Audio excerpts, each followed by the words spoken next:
Continuons notre découverte du langage SQL. Nous allons apprendre ici à modifier le contenu de notre base de données avec des commandes comme insert, update et delete. Alors revenons quelques instants maintenant sur notre outil phpMyAdmin, parce que je vous rappelle qu'il permet de faire tout un tas de choses directement, par exemple modifier ou supprimer chacune des lignes. Vous pouvez ici, sans problème avec cette interface, changer le nom du jeu, changer son prix, etc. Mais évidemment, nous on le fera le plus souvent directement via PHP, dans notre code PHP, et on exécutera des requêtes SQL. Pour le moment, on n'a fait que des requêtes de type select, c'est-à-dire sélectionner des données. Mais il faut savoir qu'il existe d'autres types de requêtes qui permettent d'insérer des données, d'en modifier ou d'en supprimer. Pour s'entraîner, on peut même aller directement dans l'onglet SQL ici et exécuter une requête SQL. Par exemple, select nom from jeux vidéo et on n'obtient que la colonne nom de tous les jeux vidéo qui sont stockés ici. Là, ce que j'aimerais vous montrer, c'est qu'il existe d'autres types de requêtes dont je viens vous parler, insert, update ou encore delete. Alors, commençons par essayer une requête insert. Vous voyez que là, pour me faciliter la vie, phpMyAdmin me propose déjà quelque chose de pré-rempli. En fait, quand vous allez faire une requête de type insert pour insérer une nouvelle ligne, vous allez écrire insert into le nom de la table, jeu vidéo. Ici, il l'a mis en apostrophe inversé, mais on pourrait très bien le faire sans, ça fonctionnerait aussi. Et là, entre parenthèses, il a indiqué le nom des champs sur lesquels on veut rentrer des valeurs. ID, nom, possesseur, console, prix, nombre de joueurs max, commentaire. Bon, en l'occurrence, ID n'est pas obligatoire parce que je vous rappelle qu'on a fait le champ en auto-increment et donc du coup, MySQL va automatiquement mettre à jour le numéro. Donc pas besoin de ça.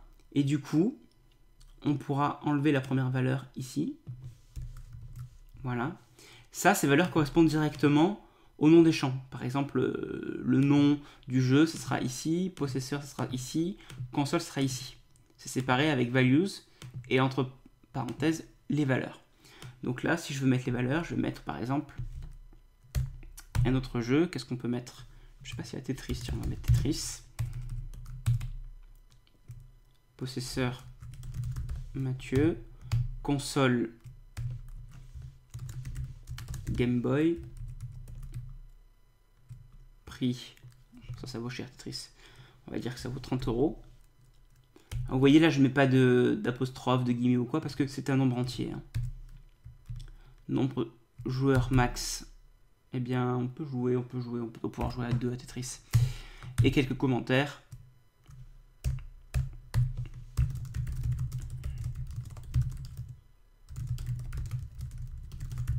Voilà. Là, si j'ai pas fait d'erreur, je peux cliquer sur exécuter la requête SQL.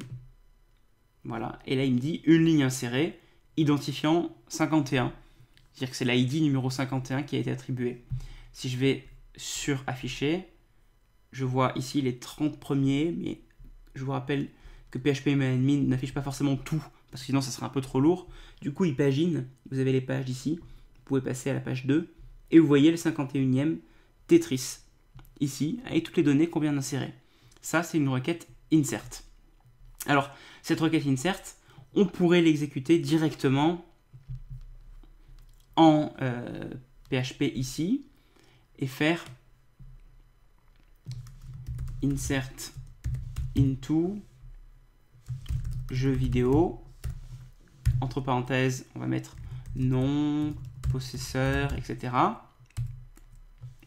Et ensuite values, et là on met le contenu, les valeurs qu'on veut, et si on ne les connaît pas, si on fait du coup une requête préparée, on va mettre point d'interrogation ici par exemple, voilà, un premier point d'interrogation qui va se rapporter au nom et un deuxième au possesseur, et évidemment ici il faudrait récupérer par exemple $get nom s'il était envoyé en get, on pourrait très bien l'envoyer avec un formulaire en post, et un deuxième élément dans le array,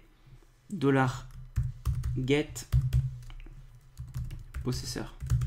On va pas forcément exécuter ce code parce qu'on va pas s'amuser à insérer des tonnes de jeux dans la table, mais vous avez l'idée. Si vous voulez le faire évidemment directement en PHP, ce qui sera le plus souvent le cas, vous aurez une requête qui ressemblera à ceci, et chaque point d'interrogation sera associé ici à un nom de champ, et par rapport à la requête execute ici, le premier correspondra au premier point d'interrogation et le deuxième élément correspondra au deuxième point d'interrogation et ça aura pour effet d'insérer la donnée dans la base. Évidemment, du coup, vous enlèverez ici le while parce que là, on n'a pas besoin de faire une boucle. On veut juste demander d'insérer une ligne dans la table. Donc, en faisant ça, il suffit de ça et ça fonctionne. Voyons maintenant un autre type de requête. Je retourne dans l'onglet SQL et on va essayer Update. Update, lui, il sert à modifier une ligne qui existe déjà. Alors, la syntaxe ressemble à ceci. On commence par Update, on dit quelle table on veut mettre à jour. Set, on dit quel champ et quelle valeur on veut modifier.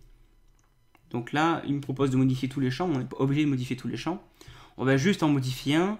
Par exemple, on va juste garder possesseur égale. Mais on pourrait tous les modifier si on voulait. Vous voyez, c'est séparé par des virgules. Possesseur égale Jean. En fait, le jeu ne m'appartient plus. Il va appartenir à Jean. Par contre, il faut absolument faire attention à la clause where ici. Parce qu'il faut dire quelles entrées on modifie. Si on ne fait pas attention et qu'on laisse comme ça, on ne précise pas qui on modifie, eh bien, tous les jeux de la table appartiendront maintenant à Jean. Donc à chaque fois dans la colonne, il y aura marqué Jean à possesseur.